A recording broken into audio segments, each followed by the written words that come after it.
Introduction: Yellow-Eyed Cats. Patty's idea wasn't the most daring in the class. When you first met him, you could tell he came from a military background. It was evident in his stance, stoic and somewhat intimidating. He went to boarding school in Northern Ireland from age 7 to 18 and then joined the Royal Marines, where he served for 10 years. Civilian life scared him, and after leaving the military, he quickly sought out the safety net of a job within a large corporation and a regimented schedule. A journalist, he moved around the world quite a bit, finding work at places like the BBC and CNBC. "I'm something of a company man," he would later tell me. When I met him, he was at Stanford University on a one-year fellowship for mid-career journalists. He was taking a class of mine, The Designer in Society, which encourages students to examine and take control of their lives. I've been a professor of engineering at Stanford for 52 years.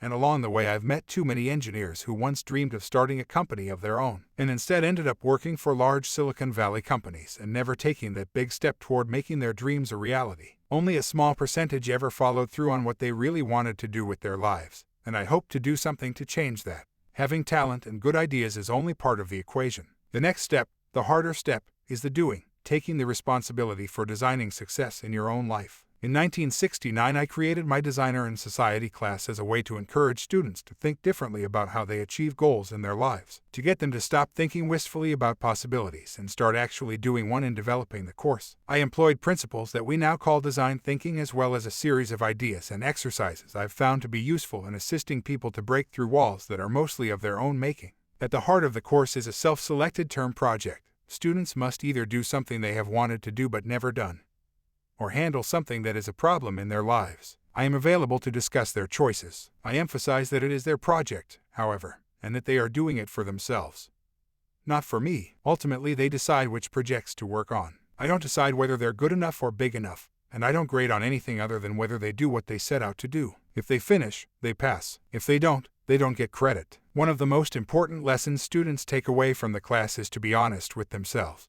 Really deep down honest. The more self-aware you can become, the happier you can be. By better understanding your motivations and identity, you can figure out how to design your life to be more satisfying and fulfilling. Patty dug deep and came to the realization that although he had thrived in every institution he was part of, he had never been really happy. That was in part because he had a very conflicted relationship with authority and the large media organization he belonged to. He had sought it out because it was what he knew, yet he also resented and rebelled against it because he wanted something more personally satisfying.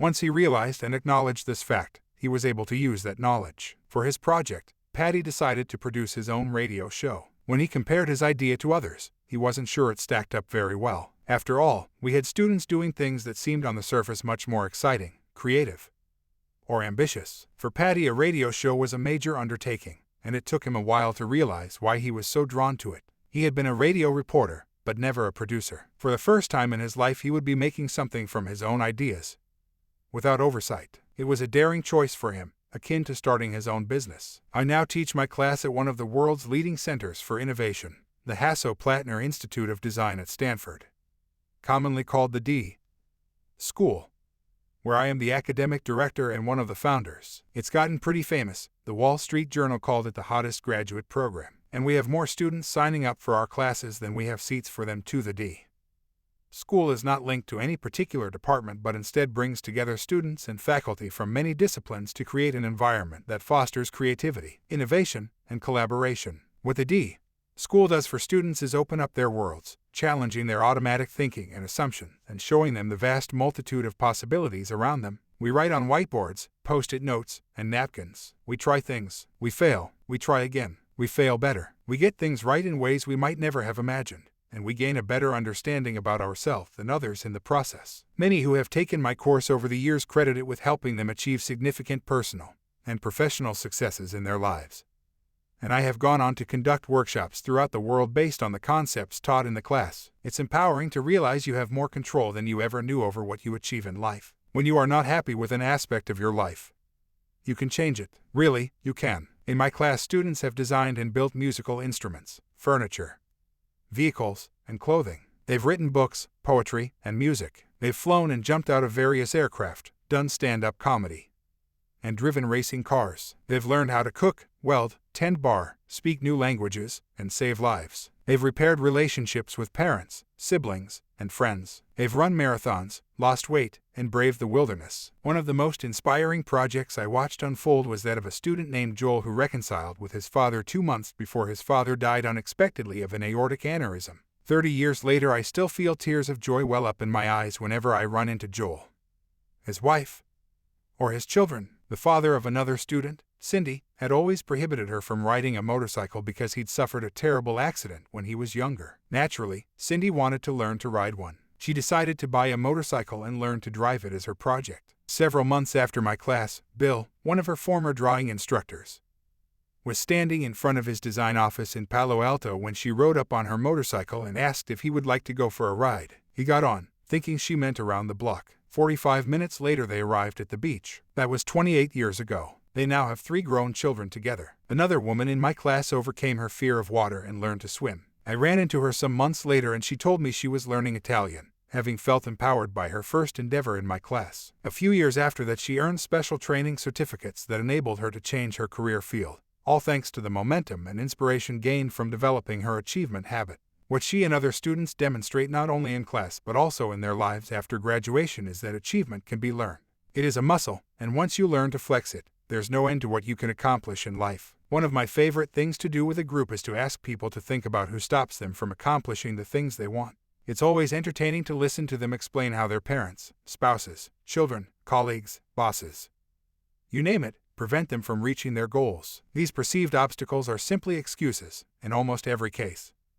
When you really dig down, it's you who are sabotaging yourself. Yes, sometimes there are real external obstacles, and most people don't realize that they have the power to overcome them. I once interviewed a job applicant who told me of her encounter with pirates when she and her boyfriend were sailing around the world. While the boat was anchored off the coast of Indonesia, she was sunbathing while he went into town. Suddenly she heard a noise and saw heavily armed men boarding their boat. They pointed guns at her and demanded money. Vulnerable and alone, with no money to give them, she kept her composure and was able to convince them that the powdered milk she had on board was a worthy replacement for cash. She appealed to their parental instincts, knowing milk was hard to come by and that they probably desperately needed some for their children. They accepted the milk with gratitude and left her in the boat unharmed. After hearing her unique solution and admiring her clear-headedness, I hired her on the spot. That said, most of the time there are no pirates. We simply stop ourselves. To demonstrate this in my class, I ask for a volunteer to come to the front of the room. When he is standing in front of me, I hold out a water bottle and say, "Please try to take it away from me." The volunteer will tug at the bottle, at first tentatively, because I'm older and look weaker, and then more forcefully when he realizes I have it firmly in my grasp. Eventually I ask the student to stop trying. I then ask him to listen carefully to my next instruction. This time I say, "Please take the bottle from me." What follows is essentially the same action as before, with more force and maybe some twisting added. Sometimes he'll decide to change tactics and ask me to hand it over. I always refuse. Finally I ask him, "Do you have a younger sibling or cousin?" I then ask the student to imagine that I am that person. We're both kids, and there are no parents around. Furthermore, I tell him to imagine the situation has gotten very annoying, and it is time for him to reclaim the bottle from me. Then I repeat the instruction, "Take the bottle from me." Participants who get what I'm driving at simply whisk the object out of my hand, leaving me no time to resist. I am overpowered by their intention to take the object. They have manifested a dynamic, elegant flow of intention to do, which is in sharp contrast to their previous static, tentative attempt at doing. Even better, in taking the object they usually actually exert less force than they did before. I use this exercise to show that when you do, you are using power.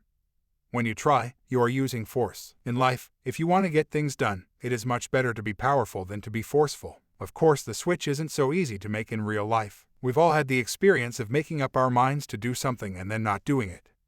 New Year's resolutions, exercise, fidelity, deadlines, and work habits being just a few examples. In order to make the switch, we must understand our behavior. The classic model says that we think things through first and then act on our thoughts. Interestingly, this does not hold up in clinical testing. By decoding local patterns of MRI signals in various brain regions, clinicians have shown that the brain can send motor signals for actions before the brain consciously forms the actual thoughts that account for the actions. You do what you do, and then you make up the reason for doing it. Most of our action is more the result of habit than reasoning. So that leads to a question: how do you bridge the gap between trying and doing, between talking about something and acting on it, and ultimately between failure and success? In this book you'll find stories, advice, and exercises designed to help you create a different experience in your life. experience being the real teacher. When we established the D School at Stanford, we were determined to create experiences where students deal with real people, solve real problems, and make a difference. The results have been hugely gratifying. The students have gained a sense of purpose, mastery, and intrinsic motivation. A magical thing happens. The grade is no longer a useful or meaningful motivator. Intrinsic motivation has taken over, and the work is its own reward. By the end of the book, as a reader you will understand why trying is not good enough and how it is very different from doing. Why excuses, even legitimate ones, are self-defeating. How to change your self-image into one of a doer and achiever. And why this is important. How subtle language changes can resolve existential dilemmas and also barriers to action. How to build resiliency by reinforcing what you do rather than what you accomplish, so you can easily recover from temporary setbacks. How to train yourself to ignore distractions that prevent you from achieving your goals. How to be open to learning from your own experience and that of others. The mind is trickier than we think and is always working with our egos to sabotage our best intentions. That's the human condition. What we have going for us is that, if we choose to, we can be mindful about controlling our intentions to create habits that make our lives better. The ideas in this book are rooted in the design thinking tradition, whereas others have applied its tenets in organizational innovation and change. 3. I have chosen to focus on personal transformation and empowerment. Stanford's D School is a pioneer in the design thinking movement, and as one of its founders I have witnessed intense interest from all sectors of education, industry, and government. A wonderful book called The Adjusted American, a now somewhat outdated sociology text,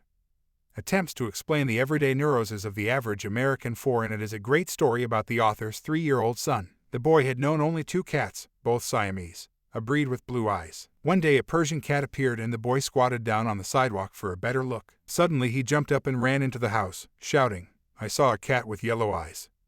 "Mommy, a cat with yellow eyes." Encountering a different breed of cat forever changed a small piece of this child's worldview. In the same way, we don't realize how many of our fixed views of the world are based on limited samples of reality. It is my hope that this book will bring yellow-eyed cats into your world. Yellow-eyed cats were brought into Patty's world. Until the class, he had not thought of himself as an innovator or creator. He was achieving in the more commonly accepted sense. That is, he had become an officer in the Marines and he was doing well as a journalist, but he had not had any breakthrough personal achievements that were of his own making. He was just doing a good job walking the paths others had created. In my class he learned not to recoil or procrastinate when a new idea arose, but to act. Just that small insight, which we call bias toward action, has changed his worldview and pushed him down several roads in the last 2 years. He prototyped and produced several new products for the radio program Marketplace, published a book about economics, completed a previously abandoned novel, and started on the road to building his own business. Today, 3 years after leaving the D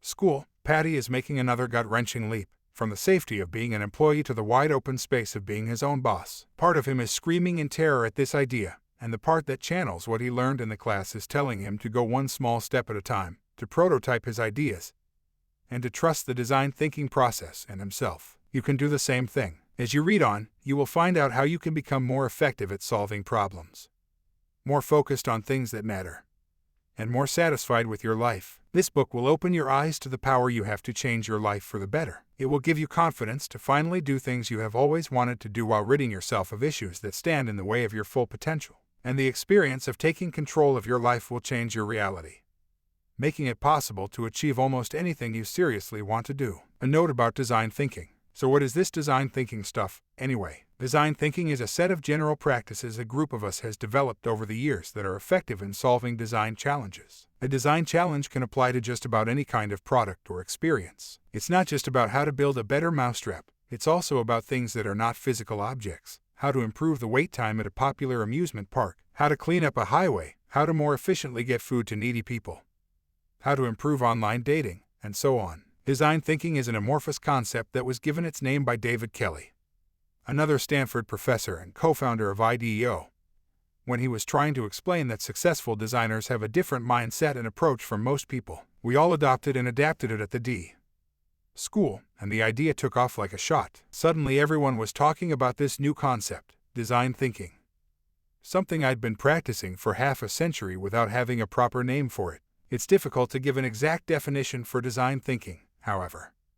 But because I'm one of its inventors, I can certainly give you an idea of the principles, which we'll get into throughout the book. 1. Empathize. This is where it starts. When you design, you're not primarily doing it for yourself, you're doing it with other people's needs and desires in mind. Whether you're designing a better roller coaster or a better hospital waiting room experience, the idea is to care about the user's experiences and figure out how to help. In this step, you're learning what the issues are. 2. Define the problem. 5. Narrow down which problem you're going to solve or which question you're going to answer. 3. Ideate. Generate possible solutions using any means you like: brainstorming, mind mapping, sketching on napkins, however you work best. 4. Prototype. Without going crazy to make anything perfect, build your project in physical form, or develop the plans for what you're going to enact. 5. Test and get feedback. Though I've just given you a list of principles, it rarely works that neatly or follows that specific order. You may get to step 4 and realize you need to go back to step 2, or repeat step 3 several times. That's built into the process. One of the other important concepts of design thinking is that failure can be a valuable part of the process. The only thing to fear is fear itself, said Franklin D. Roosevelt. And I say the only thing to fear is not learning from your mistakes. You can fail lots of times as long as you learn from these failures and figure a solution out in the end. We also focus on action, doing rather than overthinking. In one of our classes, Launchpad, professors lead you through starting your own company in 10 weeks. And by the end of that time, you'll be producing income. Or you can go to a conventional business school and spend a year plotting and planning before taking an actual step. Design thinking is very group-focused. We practice radical collaboration, both as professors and as students. What's different about my work in this book is that design thinking is normally applied outward, toward building solutions for other people's problems in a business or school setting. My special interest is in using it toward improving your own life and interpersonal relationships, designing the best version of yourself. While much of my teaching is rooted in this framework, not all of it is. There are many exercises throughout the book that you can try on for size. My view is that you take what's useful to you and spin it in whatever direction works. Sometimes I'll think someone has done an exercise wrong, only to find out that he got more out of it than I'd even anticipated. I'm a big fan of whatever works. It is in this spirit that I say, let's get started. Chapter 1. How can I tell what I think till I see what I say? E.M. Forster. Your life has no meaning. I'm not telling you this to make you think about jumping off the nearest bridge. Instead, I mean it in a much more contemplative way. Let's first acknowledge that the meaning we find in people, objects, and our own circumstances is subjective. These things have no inherent meaning. Functional and dysfunctional behavior both result from choices people make based on meanings they create. This also means that we have the power to alter our perceptions, revising perceptions that bring us down and enhancing those that help us. Your outlook on life is deeply entwined in your propensity for success. Miserable blowhards can achieve, however, they still wind up miserable. That's not success. Success is doing what you love and being happy about it. To learn how to get a better handle on your perceptions, emotions, and behavior, it is useful to look at how you think. You give everything its meaning. Mike, a graduate student in my class at Stanford University, planned to design a musical instrument for that summer's Burning Man festival as his project. The festival is held each year the week before Labor Day in the Black Rock Desert in Nevada. Among the main attractions at Burning Man are massive art pieces, machines, and structures created by the participants. Mike got the idea of doing his project in my class because we both attend the festival. Mike wanted to construct a wearable pipe organ powered in a most unusual way. It would contain a small fire-powered boiler that would then provide steam that could be directed through different pipes to produce music. The project seemed overly ambitious to me, yet I did not discourage Mike because he appeared highly motivated. Our agreement was that he would come to see me once a week and report on his progress. Things didn't go according to plan. At first he visited me sporadically with excuses and little progress to show. And I soon tired of wasting time for both of us on these meetings. I told Mike to forget about the meetings unless he needed me for some reason. I would wait to see the final result. When the festival arrived, I went at a prearranged time to Mike's campsite at Burning Man. I brought along Adrian and Steve, two very capable engineers who were part of my Burning Man group and who had a keen interest in seeing the final product. Mike's presentation was a disaster. Clearly he had not finished, and during his demonstration the instrument worked badly or not at all. Mike was embarrassed, I was embarrassed, and Adrian and Steve were embarrassed for him. Had I been asked to evaluate Mike for a job at that moment, I would not have been able to recommend him in good conscience. Fast forward 3 years. I was again at Burning Man with Adrian and Steve, watching a dance performance by a group called the Flaming Lotus Girls, done in conjunction with an amazing animated sculpture called Serpent Mother. A 168 feet long metallic sculpture of a skeletal serpent coiled around her egg. Propane fire ran down her spine from 41 flamethrowers that erupted from the top of her vertebrae and shot flames 20 feet in the air. Her head and jaws were hydraulically operated. The three of us stood there transfixed, as did thousands of other participants. Everyone agreed it was by far the most impressive project at the festival. We watched for a while and then wandered off. A few hours later I returned by myself. By this time the dancers were gone, and the crowd had thinned. I was able to get up close to look at the details of Serpent Mother's construction. The mechanical engineer in me became curious about the joints connecting the movable head, and I asked one of the attendants about its structure. He told me he didn't know, but that guy over there holding the controller knows everything. I looked up, and there was Mike. I walked over to him, and without hesitation we hugged and started to talk. It turned out he was very active in the Flaming Lotus Girls organization and their mission to bring more women into the maker culture that stands at the intersection of sculpture, kinetics, robotics, pyrotechnics, and electronic technology.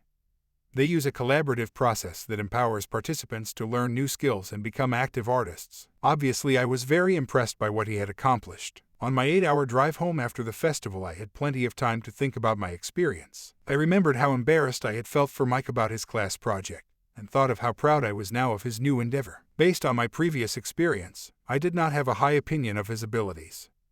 Yet, if anyone asked me now, I would not hesitate to give him a strong recommendation. Clearly Mike was not who I had thought he was, and his story certainly was much more nuanced and complex than I'd imagined. Did I redeem myself? He wrote to me afterward, and I had to laugh. Yes, he did. Getting to know someone can take somewhere around forever. People are always changing and evolving for both good and bad, and we are all capable of reinvention. I don't know what Mike had going on in his life during my class. My guess is that he was just a typical student who procrastinated and didn't place enough value on his schoolwork. At the time, that's all he was to me. I had written him off as a slacker based on that single impression. That was the meaning I had assigned him. I had not stopped to consider that there might be greatness in him. The lesson to me was clear: nothing is what you think it is. You give everything its meaning. My daughter has no meaning. In my class, I do an exercise in which I go around the room and ask participants to single out something in their lives. Anything. Then I tell them to say that this thing has no meaning. I'm showing them that meaning isn't inherent in an object or person. So, for example, during my turn, I might say my job has no meaning, and the next person might say that his wife has no meaning. This might be followed by others saying the D. School has no meaning, their shoes have no meaning, their shirt has no meaning, their hair has no meaning, their weight has no meaning, their bike has no meaning, their math ability has no meaning. From minutiae to things that seem of obvious high importance, they're all lumped into the same category.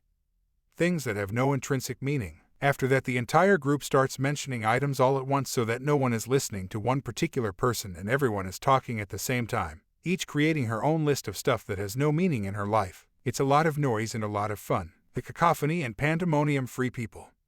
So they don't feel as awkward saying out loud that things they otherwise hold dear have no meaning. If you are alone, you can still do this exercise. Saying things aloud, even to yourself, can be very freeing. Your turn. Take a few deep breaths, close your eyes for a few minutes, then open them and move your attention around the room from one object to another. Each time you notice an object, say it has no meaning. Then think of people in your family and in your life and things you hold dear, such as your biggest accomplishments and most prized possessions. Name each, saying it has no meaning. When you are finished, sit quietly for a few minutes and then reflect on your experience. My colleague Sherry found it difficult to say that her daughter had no meaning. Of course, her daughter has meaning, however.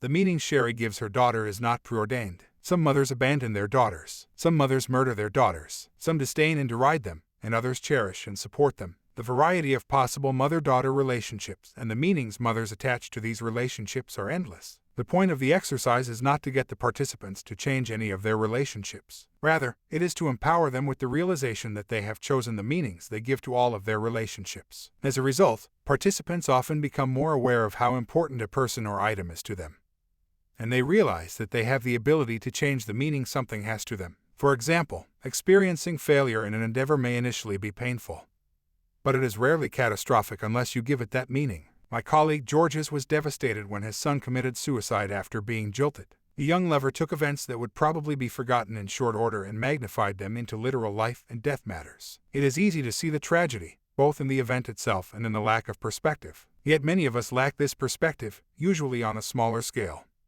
And it's hard to step back and see this in ourselves. Once you understand that you can choose what meaning and importance to place on something, you can also understand that it is you, not external circumstances, who determines the quality of your life. There is no permanent record, as is likely true for most people.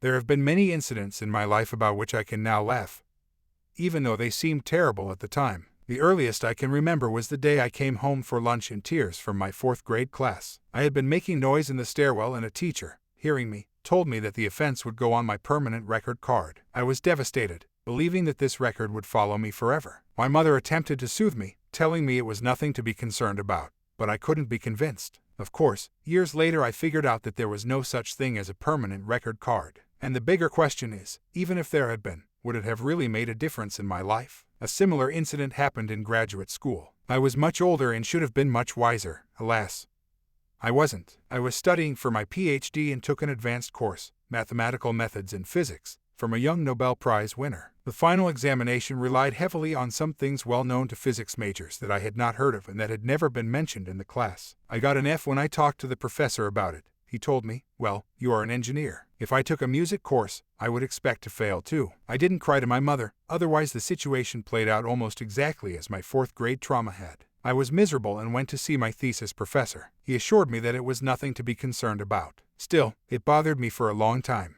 Eventually, of course, I discovered that no one cared about the F grade on my transcript. Even if they did, would it really have made a meaningful difference in my life? Nope. I did take the next course in the sequence with another professor and earned an A+. And guess what? No one noticed that either. In life, typically, the only one keeping a scorecard of your successes and failures is you, and there are ample opportunities to learn the lessons you need to learn, even if you didn't get it right the first or 5th time. Learning from betrayal. During a workshop I ran in Bulgaria during the Cold War, I showed a videotape of some student robotics projects to the group. We broke for lunch, and when I asked for my tape back, I was told it had been locked away for safekeeping and that they were tracking down the person who had mistakenly left with the key. The story seemed a little odd to me. Later in the afternoon I mentioned this to one of my friends who was also in the workshop. He told me in confidence that the delay was because a professor and his assistants, people I knew as friends, had taken my tape elsewhere to have it copied. Eventually my tape was returned, and they stuck with their original story about the reason for the delay. What nerve! I was hurt and angry that they had betrayed me and violated our friendship. When I gave my second talk at the workshop, I spoke about scientific interchanges fostering friendship and trust. While doing this, I looked pointedly at the perpetrators. I was sure they understood that I knew what they had done and was slyly reprimanding them. Still, I wasn't satisfied. Upset, I went off into the woods to sulk by myself, thinking I would show them how wrong they were. I would leave early, skipping the gala closing banquet. As I walked in the woods, I kept festering. Eventually, my nothing has any meaning exercise came to mind. I ran through the events of the day in my head, listing off each item and repeating that it had no meaning. When I got to "this tape has no meaning," a light bulb came on in my head. It could not have been truer. There was absolutely nothing on that tape of any special value to me or to them. What were they planning to do with it? I still don't know. Give it to their intelligence agency. Show it to their students. Watch to get ideas for projects. I had already shown the tape. There was nothing private or groundbreaking on it. If they had asked, I would gladly have let them copy it.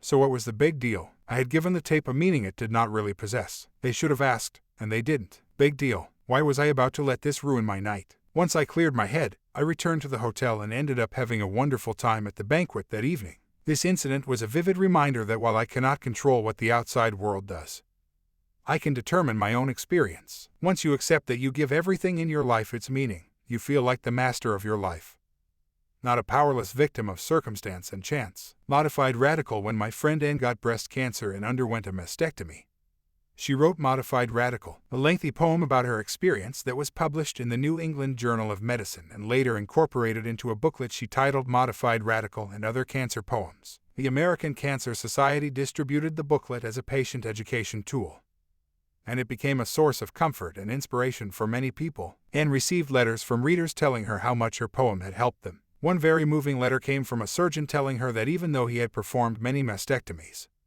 and his wife had undergone one, he had not deeply grasped the psychological aspects of the experience until he read Anne's poems. That was when I first noticed that Anne has the knack of turning personal adversity into positive experiences for herself and those around her. A few years later, Julian, Anne's 59-year-old husband, was diagnosed with Alzheimer's disease. She was able to care for Julian at home for the first few years. Eventually, though, his condition became too much for her to handle, so she moved him to a residential care facility about 40 miles away. She visited him regularly, and I joined her once a month. We would pick Julian up at the facility and drive him to a nearby lakeside park. There we would hold hands and walk slowly along the lake singing old folk songs like "Oh My Darling," "Clementine," and, in honor of Julian's Scottish origins, "The Bonnie Banks o' Loch Lomond." Finally, we would buy him an ice cream or something else for his still well-functioning sweet tooth. It was always a great time, full of warm feelings and fun, even on the days when it wasn't clear whether Julian recognized me. On the drive back home, I always felt glad to be alive. I left looking forward to my next visit, and chronicled how she and Julian continued to celebrate life in 2 books. Alzheimer's.